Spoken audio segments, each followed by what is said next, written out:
الحمد لله نحمده ونستعينه ونستغفره ونؤمن به ونتوكل عليه ونعوذ بالله من شرور أنفسنا ومن سيئات أعمالنا من يهده الله فلا مضل له ومن يضلله فلا هادي له ونشهد أن لا إله إلا الله وحده لا شريك له ونشهد أن سيدنا ومولانا محمدا عبده ورسوله أما بعد قال الله تبارك وتعالى في سورة القلم فأعوذ بالله من الشيطان الرجيم بسم الله الرحمن الرحيم نون والقلم وما يسطرون ما أنت بنعمة ربك بمجنون وإن لك لأجرا غير ممنون وإنك لعلى خلق عظيم وقال النبي صلى الله عليه وسلم إنما المؤمنين أكمل المؤمنين إيمانا أحسنهم خلقا صدق الله العلي العظيم وصدق رسوله النبي الكريم ونحن على ذلك من الشاهدين والشاكرين والحمد لله رب العالمين. برادران اسلام اور میرے عزیزوں اور دوستوں، اللہ تبارک و تعالیٰ نے اس کائنات میں سب سے بہترین حضرت انسان کو بنایا ہے. دوسرے الفاظ میں کہا جا سکتا ہے کہ سب سے بہترین اللہ تبارک و تعالیٰ نے مجھے اور آپ کو بنایا. ساتھ ہی ساتھ حضرت انسان کو قابل احترام بنایا، عزت والا بنایا. وَلَقَدْ كَرَّمْنَا بَنِي آدم. اور اتنا ہی نہیں بلکہ اپنا نائب اور اپنا خلیفہ بھی اللہ تبارک و تعالیٰ نے اس دنیا کے اندر انسان کو بنایا. جب حضرت آدم علیہ الصلوۃ والتسلیم کو اللہ تبارک و تعالیٰ نے بنانے کا ارادہ فرمایا تو اس کا اظہار فرشتوں کے سامنے کیا. اس وقت اللہ تبارک و تعالیٰ نے فرمایا انی جاعل فی الارض خلیفہ، کہ میں زمین کے اندر اے فرشتوں میں زمین کے اندر اپنا ایک نائب بنانے والا ہوں. تو اللہ تبارک و تعالیٰ نے مجھے اور آپ کو بہت زیادہ عزت والا بنایا ہے اور ایک عظیم منصب بنایا ہے، ایک عظیم منصب والا بنایا ہے. اسی لیے دنیا میں سب سے بہترین مخلوقات میں سب سے بہتر مخلوق اگر کوئی ہے تو وہ انسان ہے. اس دنیا کا کیا کہا جا سکتا ہے کہ وہ بادشاہ ہیں. لیکن دوستو یہ کب ہے؟ جب انسان اللہ تبارک و تعالیٰ کی مان کر زندگی گزارے، اللہ تبارک و تعالیٰ کے بتائے ہوئے احکام کے مطابق زندگی گزارے. اگر یہ اللہ تبارک و تعالیٰ کے احکامات کی تعمیل نہیں کرتا، نافرمانی کرتا ہے، تو میرے دوستو اسی قرآن نے جس نے انسان کو بہترین مخلوق بتلایا، اسی قرآن نے جس نے انسان کو اللہ تبارک و تعالیٰ کا نائب اور خلیفہ بتایا، اسی قرآن نے جس نے یہ کہا کہ انسان قابل عزت ہے، قابل تکریم ہے، اسی قرآن میں اللہ تبارک و تعالیٰ فرماتے ہیں ان انسانوں کے متعلق، ان لوگوں کے متعلق جن کے اخلاق صحیح نہیں، جن کے اعمال صحیح نہیں، جن کی زندگیوں میں اللہ تبارک و تعالیٰ کی نافرمانیاں ہیں، اولئک کالانعام. اللہ تعالیٰ فرما رہے کہ یہ لوگ جانوروں کی طرح ہیں. اور ایک قدم آگے بڑھ کے فرمایا بل ہم اول، بلکہ ان سے بھی کہیں زیادہ گئے گزرے.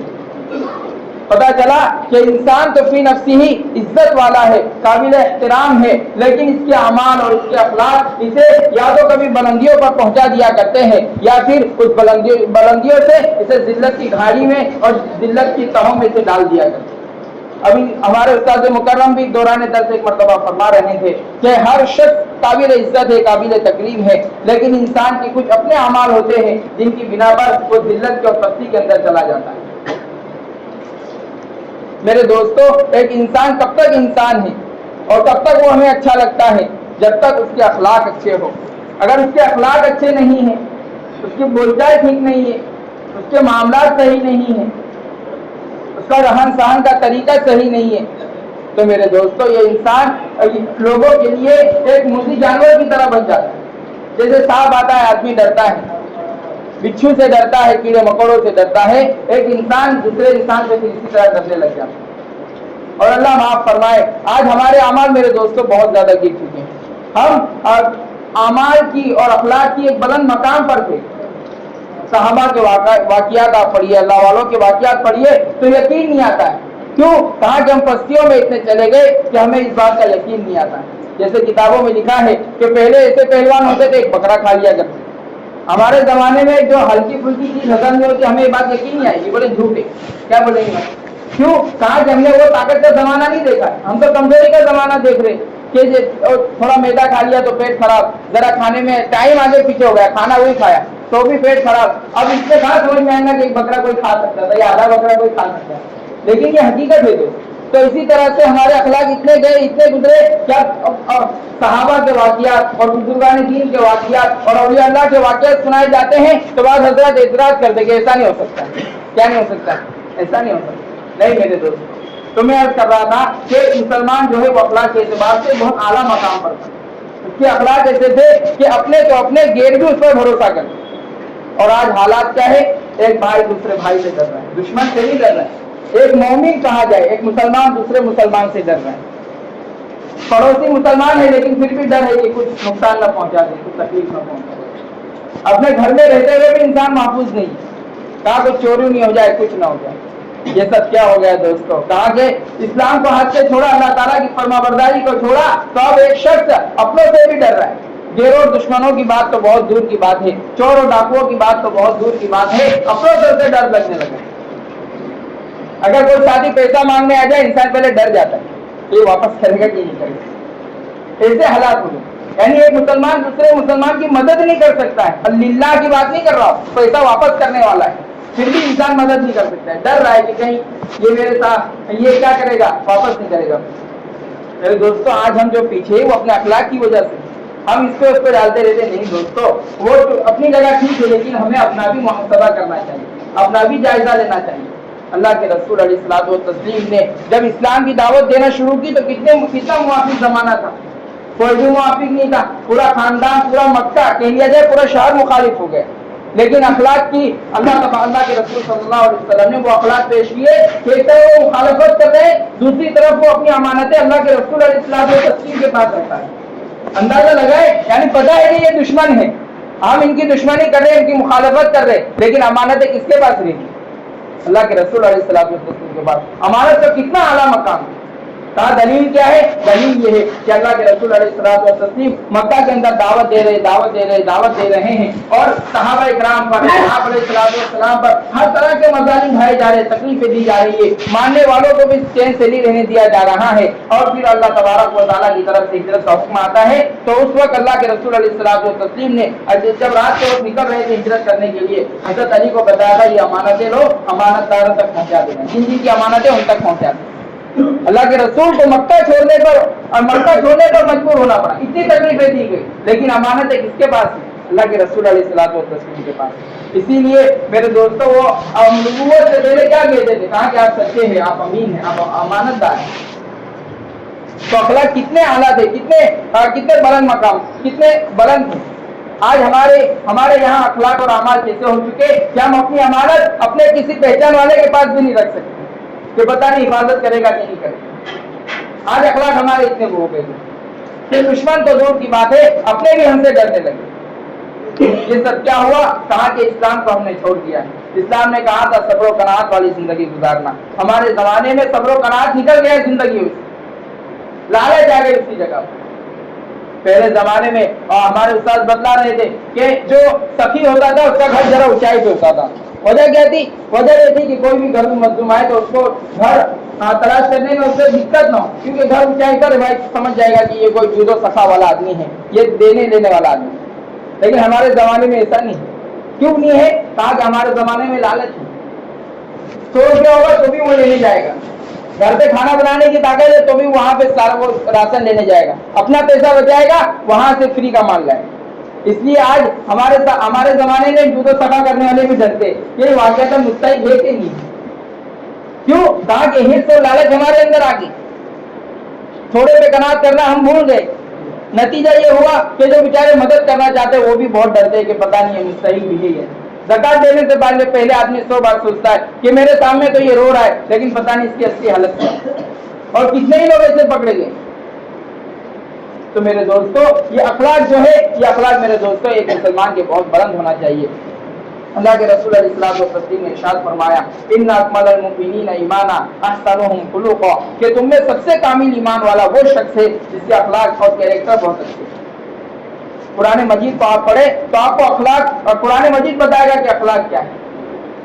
سورہ حجرات، حدیث پاک نہیں بول رہا، حدیث پاک میں تو ایک ایک بات کو بالکل واضح طور پر بیان کیا گیا ہے کہ اخلاق کیا ہے، کس طرح سے معاشرت کے اندر رہنا ہے، پڑوسیوں کے کیا حقوق ہیں، ساری چیزیں ہیں۔ لیکن قرآن مجید نے اشارے کیے ہیں اور اس کی تشریح حدیث مبارکہ کے اندر موجود ہے۔ سورہ حجرات کو آپ پڑھیے، اللہ تعالیٰ فرما رہے یا ایھا الذین آمنوا لا یسخر قوم من قوم، کہ اے مومنو سن لو، ایک دوسرے کا مذاق مت اڑاؤ۔ کیوں؟ عسیٰ ان یکونوا خیرا منہم، کہ جن کا تم مذاق اڑا رہے ہو سکتا ہے وہ تم سے بہتر ہو۔ اور عورتوں کو بھی فرمایا ولا نساء من نساء عسیٰ ان یکن خیرا منہم، اور عورتیں بھی ایک دوسرے کا مذاق نہ اڑائے، ہو سکتا ہے جن کا وہ مذاق اڑا رہی ہے یہ تم سے بہتر ہو۔ آگے فرمایا ولا تلمزوا انفسکم، اور عیب نہ لگاؤ، کہانیاں، بٹکا، کلو، اس طرح کی باتیں نہ کہو۔ ولا تلمزوا انفسکم ولا تنابزوا بالالقاب، اور برے القاب سے نہ پکارو۔ آگے فرمایا ولا یغتب بعضکم بعضا، اور تم میں سے ایک دوسرے کی کوئی غیبت نہ کرے۔ یا ایھا الذین آمنوا اجتنبوا کثیرا من الظن، کہ ایمان والو بدگمانی سے بچو، اس نے ایسا کر لیا ہوگا، اس نے ویسا کر لیا ہوگا، کہ یہاں سے گیا کوئی مطلب کا کام ہوگا۔ آج زمانہ یہ ہے کہ آپ کسی کو صحیح مشورہ نہیں دے سکتے، سمجھے گا اپنے مطلب کے لیے آئے۔ کیوں ایسا ہوا؟ کہا کہ ہم نے ایسا ماحول بنا دیا، ہم جانے ہی دوسرے کے بعد اس سے لگے کہ مطلب کے لیے جانے لگے، لہٰذا ایک ہوا چل گئی کہ اگر کوئی صحیح رائے دے رہا ہے تو بھی انسان سوچتا اپنے مطلب کی جائے رہا ہوں۔ لوگوں نے صحیح رائے دینا چھوڑ دی، گڑھے میں گر رہا ہے، نقصان ہو رہا ہے، کہاں وہ چلے گا، لیکن اگر صحیح رائے دینے جاؤں گا یہ بدگمانی کر لے گا کہ اپنے مطلب کے لیے آئے۔ اللہ کے رسول علیہ الصلوۃ والتسلیم نے بھی ارشاد فرمایا تھا ایاک والظن، کہ بہت زیادہ بدگمانی کرنے سے بچنا۔ قرآن مجید نے بھی کہا کہ بدگمانی یہ تو گناہ ہے، ان بعض الظن اسم، کہا کہ بعض گمان تو گناہ ہوتے، حقیقت پر مبنی نہیں ہوتے۔ اپنے دماغ سے کہانی گھڑ لینا کہ ایسا ہوگا ویسا ہوگا، میرے دوستو یہ صحیح نہیں۔ آگے فرمایا ان بعض الظن اسم ولا تجسسوا، ایک دوسرے کا تجسس نہ کرو کہ کہاں جا رہا ہے، کیا کھا رہا ہے، اس کا تو پگا اتنا ہے، کہاں سے لاتا ہے، یہ ہے وہ ہے، یہ سب کرنے کی ضرورت نہیں۔ حتیٰ کہ مفتی طارق مسعود صاحب سے ارشاد فرما رہے تھے کہ اگر شوہر بھی چاہتا ہے کہ بیوی کا موبائل چیک کرنا تو اس کو بتا دے کہ بیگم صاحبہ مجھے تم پر وشواس نہیں ہے، اب میں کبھی بھی تمہارا موبائل چیک کر سکتا، یہاں تک فرما دیا۔ تو گھر کا موبائل لینا، فون لگانے کے بہانے گیلری میں جا کے دیکھنا، یوٹیوب کی ہسٹری چیک کرنا، میرے دوستو یہ کیسے صحیح ہو سکتا ہے؟ ولا تجسسوا، ایک دوسرے کا تجسس نہ کرو۔ ولا یغتب بعضکم بعضا، اور ایک دوسرے کی غیبت نہ کرو۔ ایحب احدکم ان یأکل لحم اخیہ میتا فکریہتموہ، اللہ تعالیٰ سورہ حجرات میں ہمارے کیا تم پسند کرتے ہو کہ اپنے مردار بھائی کا گوشت کھاؤ، یعنی غیبت کرنا ایسا ہے گویا کہ مردار بھائی کا گوشت کھانا۔ اللہ تعالیٰ نے فرمایا فکریہتموہ، تم تو اس کو ناپسند کرتے ہو، پھر غیبت کیوں کر لیا کرتے ہو؟ اور غیبت کیا ہے دوستو؟ اس کو بار بار بیان کیا گیا ہے کہ اگر کسی شخص کے اندر کوئی برائی ہے اس کو ذکر کرنا، اس کو کیا کرنا؟ بیان کرنا۔ اللہ نے ایک مرتبہ آپ علیہ الصلوۃ والتسلیم اسی طرح کی تشریح فرمائی کہ غیبت سے بچو۔ غیبت یہ ہے کہ کسی شخص کا تذکرہ کیا جائے پیٹھ پیچھے، وہ تذکرہ کہ اگر اس کے سامنے کیا جاتا تو اس سے برا لگتا۔ ایک صحابی نے کہا کہ اللہ کے رسول اگر وہ بھائی میں صحیح میں وہ برائی ہے جس کا میں تذکرہ کر رہا ہوں، اللہ کے رسول نے فرمایا تبھی تو غیبت ہے، ورنہ تو بہتان ہے کہ غلط چیز نہیں تھی آپ نے اس کو بیان کر دیا۔ ہاں یہ تو آپ بہتان لگانے والے بن جائیں، اگر اس سے بری ہے تو بھی آپ کو بیان کرنے کی ضرورت نہیں ہے دوسرے کے ساتھ۔ میرے دوستوں معاشرت کے کتنے سارے حقوق قرآن مجید نے بھی ارشاد فرمایا، احادیث مبارکہ کے اندر بھی ہے حتیٰ کہ فرمایا کہ زندگی میں جو تمہارے ساتھ ہے اور اسی طرح سے کاروبار میں جو تمہارے ساتھ ہے اس کی بات تو بہت دور ہے، اگر کوئی سفر کا ساتھی بن جائے اس کے ساتھ بھی احسان اور اس نے معاشرت کا حکم دیا ہے کہ وہاں بھی آپ اس کا خیال رکھیں۔ حالانکہ سفر زیادہ دور کا نہیں ہے، تھوڑی دور کا ہے، لیکن کہا کہ وہاں بھی اسے اس کے سلوک سے پریشان ہے۔ بتاؤ کہ جس شخص سے تھوڑی دیر کا سفر ہے، 4-5 گھنٹے کا سفر ہے یا 2 گھنٹے کا سفر ہے، اس کے لیے بھی کہا جا رہا ہے کہ اس سے بھی اس نے اخلاق سے پیش آؤ۔ تو جس کے ساتھ زندگی کا سفر ہو، بیوی بچے، جس کے ساتھ کاروبار کا سفر ہو، پوری زندگی ہو یا ایک لمبا زمانہ 10-20 سال گزر جاتے ہیں، کیا ان کے ساتھ اس نے معاشرت کا، اس نے اخلاق کا نہیں حکم ہوگا؟ ضرور ہوگا۔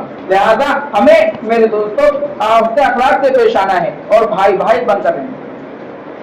اللہ کے رسول علیہ الصلوۃ والتسلیم نے تو پورے مسلمانوں کو ایک جسم کے مانند قرار دیا تھا کہ اگر کہیں ایک جگہ بھی تکلیف ہوتے پورے مسلمان طرف ہوتے۔ لیکن اللہ معاف فرمائے آج ہماری حالت کیا ہے؟ پڑوسی کئی دنوں سے بیمار ہوتا ہے، ہمیں پتہ ہی نہیں، فالتو بیٹھے وہاں وقت گزاریں گے، ایسا نہیں کہ بھائی بہت ضروری کام میں تو پتہ نہیں چلا، ایسا نہیں ہے، پتہ ہوتا ہے تو بھی بعض لوگ تو جاتے ہیں، اول تو پتہ ہی نہیں رہتا ہے کہ بازو میں کیا کر رہا ہے، کون بیمار ہے، کیا ہے۔ میرے دوستوں ایک دوسرے سے اللہ کے رسول علیہ الصلوۃ والتسلیم نے ارشاد فرمایا لا تحقرن من المعروف شیئا، کہ کسی بھی چیز کو تم کوئی بھی نیک کام کو ہلکا نہ سمجھو کہ اتنا سا کام اس کو کیا کرنے کی ضرورت ہے۔ کہا کہ اگر بھائی سے خوش چہرے سے یعنی بشاشت کے چہرے سے ملو گے، کہا کہ یہ بھی صدقہ ہے، یہ بھی نہیں ہے۔ تو ایک بھائی کے لیے یہ اس کی عیادت پرسی کے لیے، اس کی بیمار پرسی کے لیے جانا، کیا یہ ثواب نہیں ہوگا؟ ثواب کا کام، لہٰذا اس کو کرنا چاہیے۔ اڑوس پڑوس میں کون رہ رہا ہے، اپنے نہیں غیر کا بھی ہمیں وہ کرنا چاہیے، خیال رکھنا چاہیے کہ بھائی اس کا وہ بیمار ہے تو کیا اس کے پاس پیسے ہے یا نہیں ہے۔ ایک بات بھی یاد رکھنی چاہیے، آج جو حالات بنے اس میں مسلمانوں کا بھی بہت بڑا ہے۔ ہمارے استاد مکرم فرما رہے تھے کہ صرف زکوٰۃ ہم ہیں وہ غیر کو نہیں دے سکتی، غیر مسلم، ورنہ عام صدقہ تو دے سکتے ہیں، لیکن آج ہم غیر کی مدد ہی نہیں کرتے، بالکل 1 روپیہ بھی ہم دینے کے لیے تیار نہیں، اور بلکہ ان کے اسپتال آپ دیکھیں بڑے بڑے کھلے ہوئے ہیں کہ وہاں ہر مذہب کا آ سکتا ہے، لیکن میرے دوستوں ہمارے ایسے کتنے کھلے ہوئے تو آپ کو بہت کم ملے۔ تو عرض کرنے کا مقصد یہ ہے کہ ہمیں اگر ہم سے بن سکے اپنا پڑوسی چاہے غیر ہو اس کی مدد کرنی چاہیے۔ بیمار ہے آپ 20 روپے کے کیلے لے کے چلے گئے، یاد رکھیے یہ آپ نے بہت بڑا کام کر دیا۔ میں تو یہ سمجھتا ہوں اس زمانے میں آپ نے اسلام کی صحیح ترجمانی کر دی، اور اگر آپ اس سے غلط طریقے سے پیش آ گئے تو سمجھیے کہ آپ نے اسلام کو بدنام کر دیا، آپ نے اپنی ذات کو بدنام نہیں کی، کیونکہ وہ موبائل میں جو کچھ دیکھتا ہے وہ پہلے میچ کرے گا کہ بھائی زمینی سطح پر بھی صحیح ہے یا نہیں، ایسے ہی بولے گا۔ جب وہ دیکھے گا کہ یہ میرا پڑوسی کو بد اخلاقی سے پیش آ رہا ہے، یہ بولتے ہیں سچ، یہ دیکھے گا میرے ساتھ تو صحیح رہتا ہے لیکن اس کے بھائی کا حق مار لیا ہے، زمین کے اوپر اس کی جھگڑا چلا ہے، وہ ڈرے گا کہ نہیں ڈرے گا؟ دوست وہ پیسے بتائے گا۔ یہ زمانہ ایسا کسی کو سیلری بھی بتا نہیں سکتی، لالچ کی وجہ سے بھائی چوری ہو جائے گی، ایسی ایسی چوریاں ہوتی ہے، اللہ حفاظت فرمائے، یہ موقع نہیں ہے اس کا، انسان یقین نہیں آتا ہے کہ یہ چوری کیسے، کیوں؟ کہا کہ کچھ لوگوں کو اپنا سمجھا، ان کو بتا دیا، ان کے ذریعے سے خبر پہنچ گئی اور پیسے گئے۔ تو میرے دوستوں ضرورت ہے کہ ہم اخلاق کے اندر آگے بڑھے، جھوٹ بولنے سے بچنا چاہیے، دھوکہ دینے سے بچنا چاہیے، زبان کا غلط استعمال کرنے سے بچنا چاہیے، مثلا گالی ہو گئی، غیبت ہو گئی، خواہ متکبرانہ بول ہو گئے، کسی کو تکلیف پہنچا دی، کسی کو کچھ کہہ دیا۔ نہیں دوستو، اللہ کے رسول علیہ الصلوۃ والتسلیم نے فرمایا یا تو صحیح بات کہو یا خاموش رہو، صحیح بات کہو یا خاموش رہو، کیونکہ زبان کے غلط استعمال کی وجہ سے بہت سارے لوگ دوزخ میں جانے والے ہیں، صرف زبان کی وجہ سے اور آخرت میں میرے دوستوں۔ اور اگر زندگی کے اندر کسی کو بول لیا جائے تو پھر معافی تلافی کر دینا چاہیے۔ ہمارے یہاں معافی تلافی بھی موبائل پر ہو جاتی ہے، تکلیف تو فیس ٹو فیس دی جاتی ہے، لیکن معافی تلافی اسٹیٹس لگا کے سمجھتے ہیں معافی ہو، نہیں میرے دوستوں یہ معافی نہیں ہے۔ یا کوئی میسج فارورڈ آیا جو تکلیف پہنچی آپ معاف کر دینا، یہ معافی نہیں ہے، آپ کو جانا پڑے گا۔ حتیٰ کہ کتابوں میں لکھا ہے کہ اگر کسی کی غیبت کی ہے، اگر وہ زندہ ہے تو جا کے معافی تلافی کرو، کہو کہ میں نے آپ کی غیبت کی، مجھے معاف کر دو، اور اگر مر چکا ہے تو کہا اس کی طرف سے اتنا پیسہ صدقہ کرو یا اس کو اتنا ثواب بخشو کہ آپ کے دل کو اطمینان ہو جائے کہ آپ میرا کیا ہے گناہ معاف ہو۔ تو میرے دوستوں یہ دنیا ہے، یہاں پیسہ چلتا ہے، آنکھیں بند ہو جائے گی، پیسہ ختم ہو جائے گا۔ آخرت کے اندر اللہ کے رسول علیہ الصلوۃ والتسلیم نے ارشاد فرمایا، آخری حدیث میں بیان کر دی، فرمایا کہ من المفلس، اللہ کے رسول علیہ الصلوۃ والتسلیم نے فرمایا کہ غریب کون ہے؟